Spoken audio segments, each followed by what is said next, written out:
Hello friends. आज हम BCom same 6 का स्टैटिस्टिक्स का चैप्टर नंबर 1 डिसीजन थ्योरी समझने वाले हैं।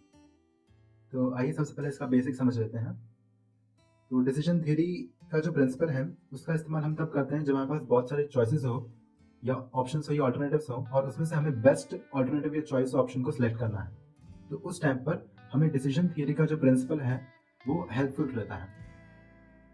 तो इसका ये बेसिक मीनिंग था। अब डिसीजन थ्योरी के कुछ एलिमेंट्स हैं, 4 elements: acts, states of nature और इवेंट्स, पे of matrix and estimates of probability of different states of nature. तो एक्ट क्या होता है? सपोज कोई मैन्युफैक्चरर है या फार्मर है, तो उसके पास कितने सारे ऑल्टरनेटिव्स हैं, कितने सारे ऑप्शन हैं, कितने प्रोडक्ट्स को बना सकता है वो या कितने क्रॉप्स को उगा सकता है एक फार्मर, वो उसके एक्ट्स हो जाएंगे। जैसे कि अगर एक मैन्युफैक्चरर है, उसके पास एक्स वाई जेड ये आइटम्स हैं जो जो मैन्युफैक्चर कर सकता है, तो इसमें से कौन सा मैन्युफैक्चर करे वो डिसीजन थ्योरी के ऊपर है। पर ये जितने भी आइटम्स वो मैन्युफैक्चर कर सकता है वो सारे एक्ट्स में आते हैं। स्टेट्स ऑफ नेचर और इवेंट्स, इसका मतलब होता है कि जो एक्सटर्नल कंडीशंस हैं जो एक्ट को अफेक्ट करती हैं, एक्सटर्नल कंडीशन या फैक्टर्स जो एक्ट पर असर करती हैं, वो जैसे कि अगर हम फार्म क्रॉप्स की बात करें तो जैसे ज़्यादा ज़्यादा रेन हो जाएगी तो ज़्यादा हमारा क्रॉप है वो ज़्यादा उग पाएगा फार्मर के लिए, और मॉडरेट रेन होगी तो उस हिसाब से क्रॉप है वो नॉर्मल या कम होगा अगर कम रेन होगी तो। और ये जो स्टेट ऑफ नेचर और इवेंट्स है ये फार्मर के कंट्रोल में नहीं रहते, यानी कि डिसीजन मेकर के कंट्रोल में नहीं रहता है। अब पे ऑफ मैट्रिक्स की बात करें तो पे ऑफ मैट्रिक्स ये एक्ट और स्टेट ऑफ नेचर और इवेंट्स का कॉम्बिनेशन होता है, यानी उसके कॉम्बिनेशन से जो मॉनेटरी गेन या लॉस होगा उसे हम पे ऑफ कहते हैं, और इसके डिफरेंट अरेंजमेंट्स को हम पे ऑफ मैट्रिक्स कहते हैं। यहाँ पे एक एग्जांपल के तौर पे दिया गया है। सपोज कि अगर यहाँ पे प्रॉफिट पर एकड़ प्रॉफिट पर एकड़ दिया गया है और क्रॉप्स कौन से हैं? राइस, कॉटन और बाजरी, यानी कि ये हमारे एक्ट्स हैं। तो अगर हैवी रेन होता है तो राइस 1500 का प्रॉफिट देता है और कॉटन 1200 का और बाजरी 600 का। तो ऐसे ही पूरा एक तरह से मैट्रिक्स हमें बना के दिया है, जिसे पे ऑफ मैट्रिक्स कहते हैं। अब estimates of probabilities of different states of nature, हमने जो स्टेट्स ऑफ नेचर की यहाँ पे बात किया उसके लिए जो डिसीजन मेकर है वो पहले से ही कुछ प्रोबेबिलिटीज डिसाइड करके रखते हैं, तो उसी को estimate of probabilities of different states of nature कहते हैं। ये जो प्रोबेबिलिटीज का जो एस्टिमेशन है ये जो डिसीजन मेकर है वो अपने एक्सपीरियंस के बेस पर करता है। और अब देखते हैं कि डिसीजन मेकिंग के कितने मेथड्स हैं। इसके टोटल 2 मेथड्स हैं, एक डिसीजन अंडर अनसर्टेनिटी, दूसरा decision under risk. Decision under uncertainty के अंदर 4 प्रिंसिपल हैं जिससे हम इसे सॉल्व कर सकते हैं: maximum minimum principle, maximum principle, Hurwicz principle and Laplace principal.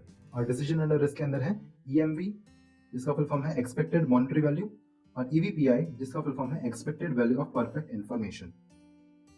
तो आज इस वीडियो में हम डिसीजन अंडर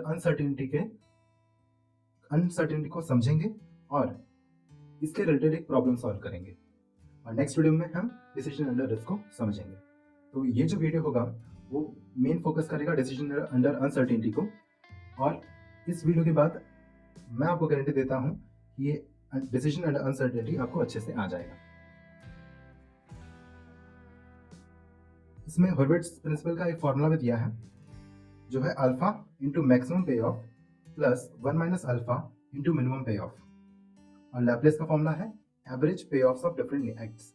अभी आपको ये फॉर्मूला समझ में नहीं आएगा, जब हम सम सॉल्व करेंगे तब आपको ये फॉर्मूला समझ में आ जाएगा। तो हम सम ले रहे हैं क्वेश्चन नंबर 25 का बी।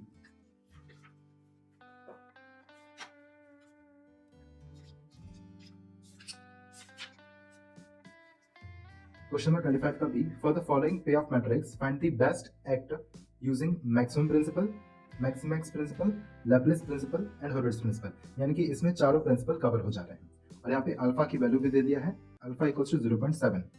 अब ये पूरा टेबल मैंने यहाँ पर बना लिया है। अब यहाँ पे हमें 2 चीज फाइंड करनी होगी, एक मिनिमम पे ऑफ और दूसरा मैक्सिमम पे ऑफ। ये बहुत ही सिंपल है इसे फाइंड करना। मिनिमम पे ऑफ यानी कि इस एक्ट में से कौन सा पे ऑफ सबसे कम है। तो यहाँ पे दिख रहा होगा आपको -6, ये सबसे कम है, यहाँ पे हम लिखेंगे -6। इसमें से सबसे कम कौन सा है? 2। इसमें से सबसे कम कौन सा है? -8। और इसमें से सबसे कम है -4। वैसे ही हमें मैक्सिमम पे ऑफ भी फाइंड करना है। इसमें से मैक्सिमम पे ऑफ है 18, इसमें से मैक्सिमम पे ऑफ है 14, इसमें से है 16 एंड इसमें से है 10। अब फर्स्ट प्रिंसिपल जो कि है मैक्सी मिनिमम प्रिंसिपल। तो मैक्सी मिनिमम प्रिंसिपल के हिसाब से मिनिमम में जो सबसे मैक्सिमम होगा वो बेस्ट एक्ट माना जाएगा। मिनिमम में जो सबसे मैक्सिमम यानी कि 2, तो बेस्ट एक्ट कौन सा हो जाएगा? S2, क्योंकि इसका जो पे ऑफ है मिनिमम पे ऑफ वो मैक्सिमम है। 2 इज मैक्सिमम पे ऑफ। अब दूसरा प्रिंसिपल है मैक्सीमैक्स प्रिंसिपल।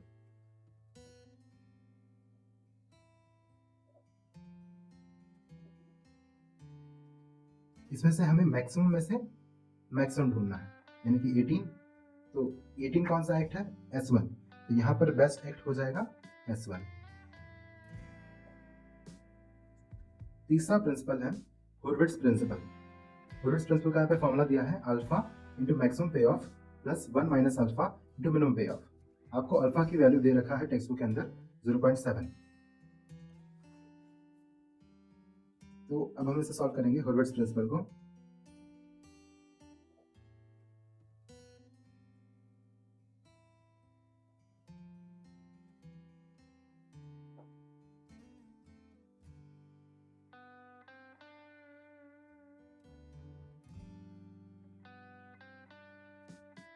S1 के लिए अल्फा इंटू मैक्सिमम पे of plus 1 minus alpha into minimum पे ऑफ। अल्फा यहाँ पे दिया है हमें 0.7, मैक्सिमम पे ऑफ है 18 प्लस 1 माइनस 0.7 और मिनिमम पे ऑफ क्या है? -6। तो 0.7 into 18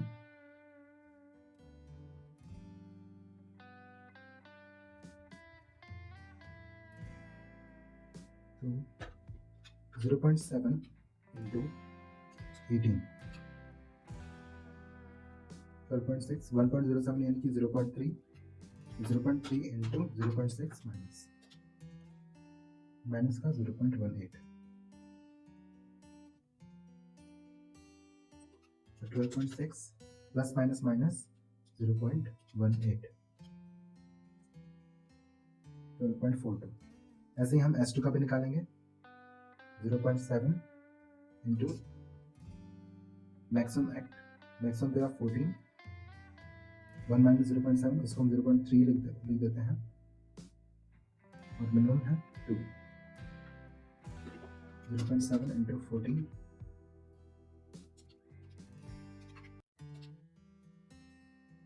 9.8 plus 0.3 into 2 0.6 plus 9.8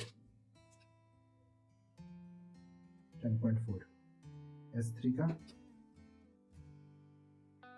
0.7 into 16 maximum पे ऑफ है 0.3 इंटू -8 मिनिमम पे of 0.7 into 16 11.2 plus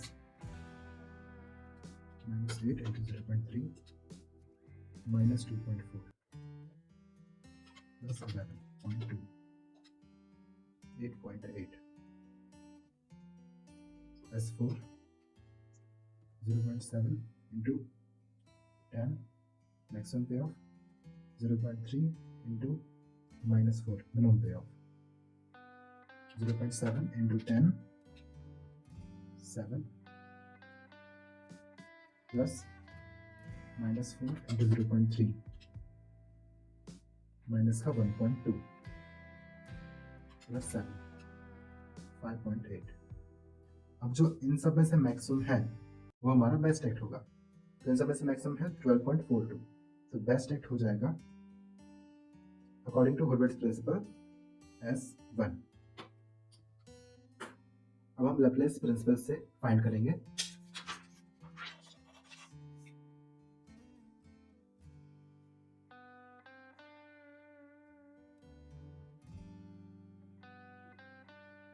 Laplace principle में हम एवरेज पे ऑफ निकालते हैं।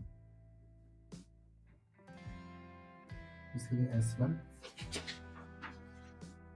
10 -6 18 and 15, 10 plus -6 plus 18 plus 15 divided by 4, S2 2 14 8 and 8, 2 14 8 and 8 divided by 4, S3 -8 16 0 -6, -8 16 0 -6 divided by 4, S4 8 -4 10 and 10, 8 -4 plus 10 plus 10 divided by 4 equals to 10 -6 plus 18 plus 15 divided by 4, 9.25, 2 plus 14 plus 8 plus 8 divided by 4, 8 -8 plus 16 plus 0 plus -6, 2 divided by 4, 0.5, 8 -4 plus 10 plus 10 divided by 4, 6। अब same इसमें से भी हम लोग maximum वाला लेंगे। तो यहाँ पे भी लैप्लेस प्रिंसिपल के हिसाब से जो बेस्ट एक्ट होगा वो S1 होगा। आई होप आप सबको यहाँ तक का समझ में आ गया होगा। हमने चारों प्रिंसिपल यहाँ पर कवर कर लिए हैं। एक बार फिर से मैं आपको गो थ्रू करा देता हूँ। यहाँ पे हमको एक्ट्स एंड इवेंट्स दे रखा था। हमने पहले मिनिमम फाइंड किया इन सब में से, एंड देन इन सब में से मैक्सिमम फाइंड किया। और फर्स्ट मैक्सिमम मिनिमम प्रिंसिपल के हिसाब से, यानी जो मिनिमम है उसमें से मैक्सिमम ढूंढना था। तो मैक्सिमम कौन सा था? 2, और 2 वाला कौन सा एक्ट है? S2। तो इस मैक्सिमम मिनिमम प्रिंसिपल के हिसाब से बेस्ट एक्ट है S2। सेकेंड प्रिंसिपल था मैक्स प्रिंसिपल, जिसमें मैक्सिमम में हमें मैक्सिमम ढूंढना है। तो 18 मैक्सिमम है, यानी कि मैक्स प्रिंसिपल के हिसाब से बेस्ट एक्ट है S1। देन हमने फाइंड किया हुरविट्ज़ प्रिंसिपल, जिसका फॉर्मूला है अल्फा इंटू मैक्सिमम पे of plus 1 minus alpha into minimum पे ऑफ। तो हमने सबका सारे एक्ट्स का ये हुरविट्ज़ प्रिंसिपल के हिसाब से इनका पे ऑफ फाइंड किया। तो अल्फा यानी 0.7 इंटू मैक्सिमम पे ऑफ है S1 का 18 plus 1 minus 0.7 1 minus alpha and minimum पे ऑफ है -6, और इसे सॉल्व करके 12.42। ऐसे हमने सबका सॉल्व किया और जो मैक्सिमम आया यानी कि 12.42 S1 का है। तो हुरविट्ज़ प्रिंसिपल के अकॉर्डिंग S1 है वो बेस्ट एक्ट है। वैसे हमने लैप्लेस प्रिंसिपल फाइंड किया, जिसका फॉर्मूला है एवरेज पे ऑफ। एवरेज पे ऑफ यानी कि इन सब का हमने एवरेज निकाला है। E1 से लेकर के E4 तक का जो भी पे ऑफ हमें दिया था, इन सब का हमने एवरेज निकाला है। हमने मिनिमम मैक्सिमम को नहीं लिया है, ध्यान दीजिएगा। हमने सिर्फ यहाँ तक लिया है, E1 से लेकर के E4 तक। तो 10 plus -6 plus 18 plus 15 divide by 4, क्योंकि एवरेज निकाल रहे हैं तो जितने वैल्यूज हैं उतनी नंबर से डिवाइड करते हैं, डिवाइड बाय 4। और सेम हमने सबका किया, और इससे हमारी वैल्यूज जो आई उसमें से हमने मैक्सिमम को सिलेक्ट किया। तो लैप्लेस प्रिंसिपल के अकॉर्डिंग भी बेस्ट एक्ट है हमारा S1। तो यहाँ पर आई होप आपको समझ में आ गया होगा। अब हम नेक्स्ट वीडियो में डिसीजन अंडर रिस्क सीखेंगे। Till then, thank you.